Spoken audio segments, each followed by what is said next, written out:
ज्ञानेश्वरी मुंडेंची तब्येत खूपच डाऊन आहे, कारण काल त्यांनी विषप्राशन केलं. त्याच्यानंतर ते म्हणतात की या महिन्यात जर न्याय मिळाला नाही तर मी जीवन संपवेल. असं आहे की ज्ञानेश्वरी मुंडेंचं प्रकरण अतिशय गंभीर आहे. महादेव मुंडेंचा खून हा कोणी केला अख्ख्या पोलीस डिपार्टमेंटला माहिती आहे. काल तेथील एक नागरिक आणि ज्याच्यासमोर हे सगळं झालं तो बाळा बांगर नावाच्या इसमाने पोलिसांकडे जाऊन निवेदन दिले आहे. तत्कालीन पोलीस अधिकारी ठाकूर जे SP होते त्या SP जाऊन बाळा बांगर यांनी त्याच्यासमोर वाल्मिक कराड काय बोलत होता स्वतःच्या मुलाशी आणि त्यानंतर झालेली महादेव मुंडेची हत्या याबाबत सगळी कहाणी सांगितली होती. काल हे सगळं परत बाळा बांगरने जाऊन पोलिसांना सांगितलं. त्यामुळे इथं स्पष्ट होतं की या खुनामागे कुठेतरी वाल्मिक कराड आणि त्याच्या मुलाचा हात आहे. पण पोलीस काही करतच नाहीत. वाल्मिक कराडचा मकोका कॅन्सल होणार होता.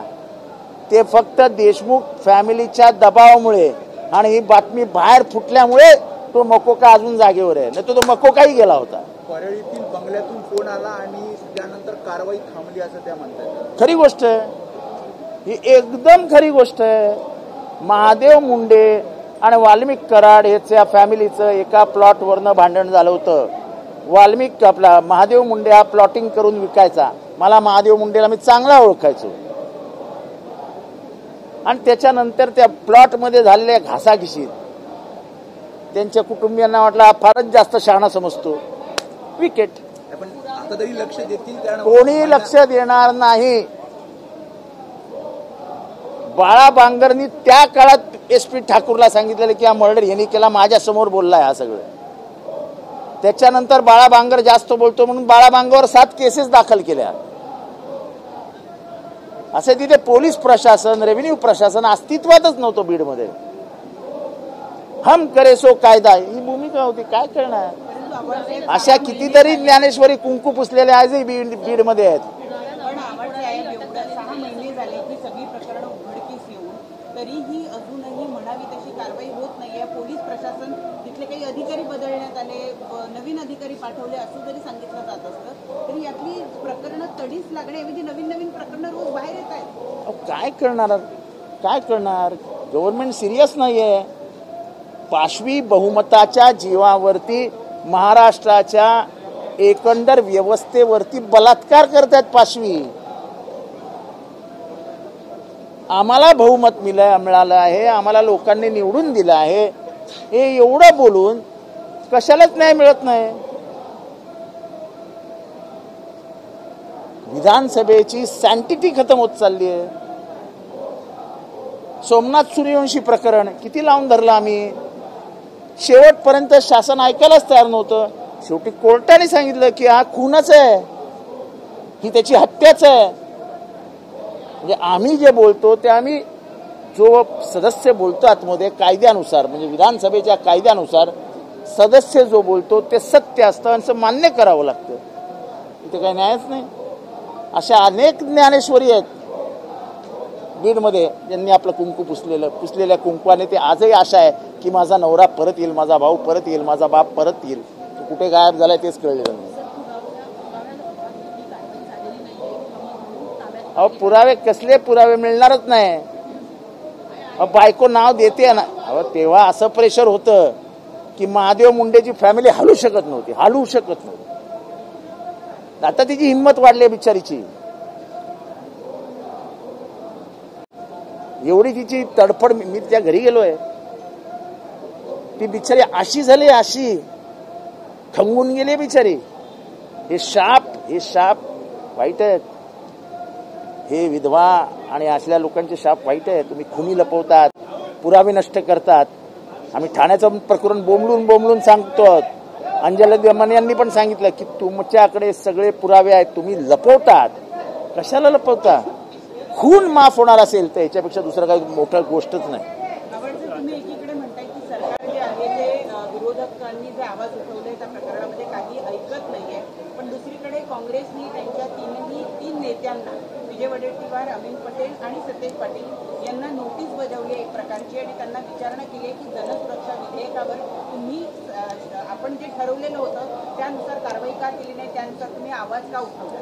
आता तो काँग्रेसचा अंतर्गत प्रश्न आहे, त्याच्यावरती मी बोलणं योग्य होणार. पण विरोधक कुठेतरी कमी पडतात असं सांगण्याचा प्रयत्न थेट आमचा असा आम्ही जे मुद्दे मांडले होते ते मुद्दे काही मुद्दे मान्य करण्यात आले, काही मुद्दे आम्हाला सांगितले गेले पण आम्हाला ते त्या कायद्यात घेतलेले नाहीत. आमचा आक्षेप एवढाच होता आणि माझा आजही तो आक्षेप आहे की लेफ्ट डावी ही विचारसरणी या जगामध्ये अस्तित्वात आहे. मग तुम्ही डावे कडवे म्हणता, मग उजवे कडवे काय करायचे? दीपक काटे कोण आहे? उजवा कडवाच आहे ना. जर अशा लोकांना तुम्ही,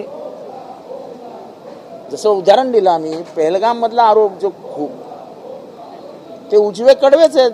धर्म आधारित राजकारणामध्ये त्यांनी तिथे जाऊन गोळ्या घातल्या. हे असे उजवे कडवे हे जगभरात अस्तित्वात आहेत. मग फक्त डावे कडवे कशाला? आणि संविधान न मानणारे भारतात कितीतरी जण आहेत, अगदी स्वातंत्र्यानंतर न मानणारे आहेत, ते नेमके उजवेच आहेत.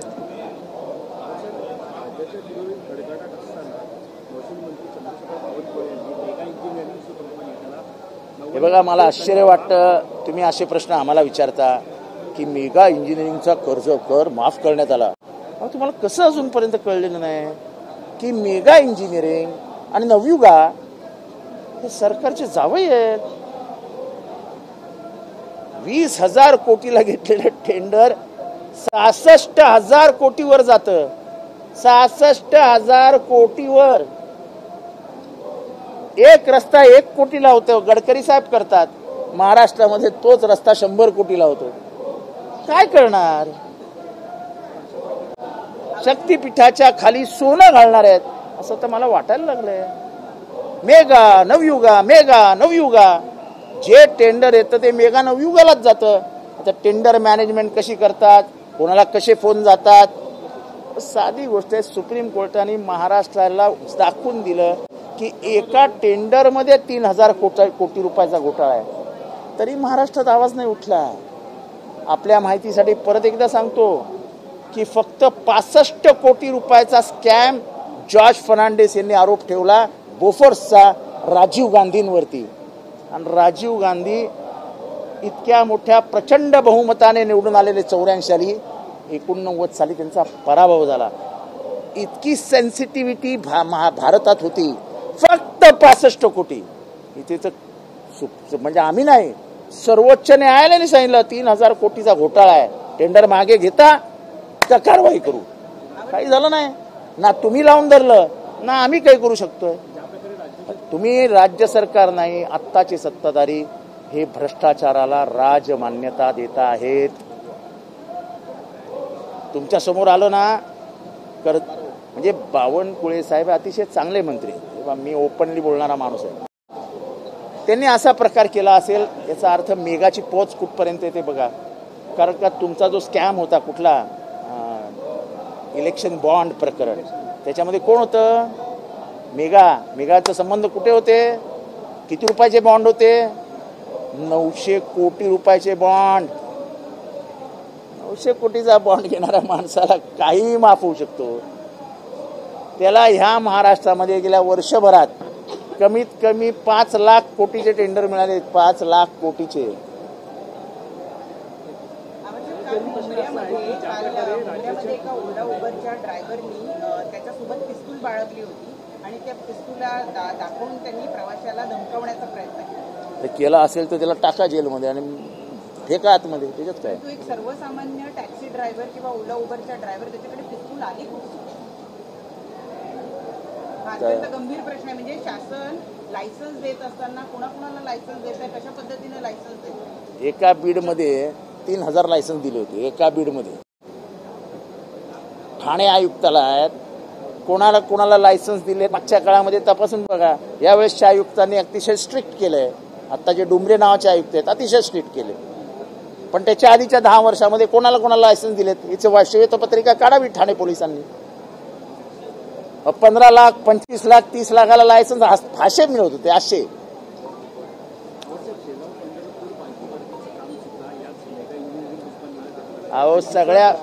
मुंबईचा अख्ख्या पुण्याचं काम त्यांना मिळालं.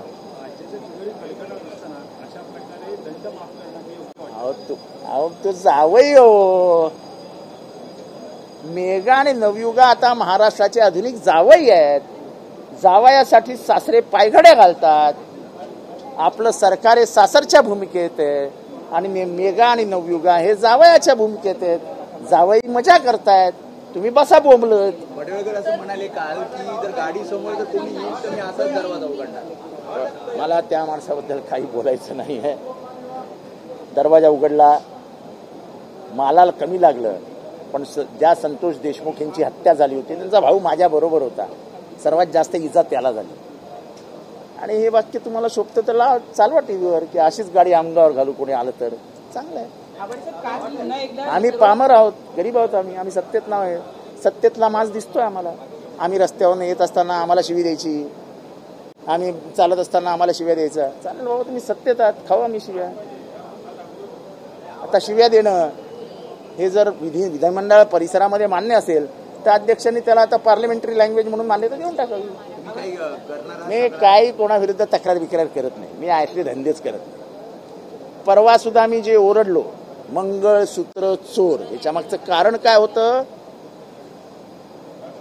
तर मी कधीही आजपर्यंत, तुम्ही सगळेजण इथे आहात, वैयक्तिक टीका टिप्पणी मी कधी करत नाही. मी येत असताना मला कोणी अर्बन नक्सल, मुसलमानांचा एक्स असं कोणी बोलत असेल तर ते मी सहन केलं नाही. त्यामुळे मी उफाळून मंगळसूत्र चोर ओरडलो. आणि मी ओरडलो तर तुम्हाला एवढा का राग आला? कोण आहे मंगळसूत्र चोर महाराष्ट्रात? कशाला तुम्ही अंगावर ओढून घेताय? तुमचं आयडेंटिफिकेशन आहे का मंगळसूत्र चोर? तर तसं सांगा. मी कोणाचं नाव तर घेतलेलं नाही. आणि गाड्या अंगावर मग मारून टाका आम्हाला. गाड्या अंगावर घालू नका, पिस्तूल आणा, विधानसभेच्या बाहेर येतो, गोळ्या घाला. आम्हाला काय, आम्ही त्याच्यासाठी तयारच बसलेलो आहोत. मरणाला कोणी घाबरत नाही आम्ही. आणि 5-25 पोरं घेऊन फिरण्याची माझी सवय पण नाही. मी एकटाच असतो बाजारात. काल देवळीमध्ये पुन्हा एकदा मनसैनिकांनी एका मारवाडी दुकानदाराला मारलेलं आहे, कारण त्यांनी मराठी माणसाचा अपमान करणारं स्टेटस ठेवलेलं. या विषयावर मला काहीही बोलायचं नाही. सर, आपली मुंब्रा पॉझिटिव्ह टीम आहे. याच्यावर पिस्तूल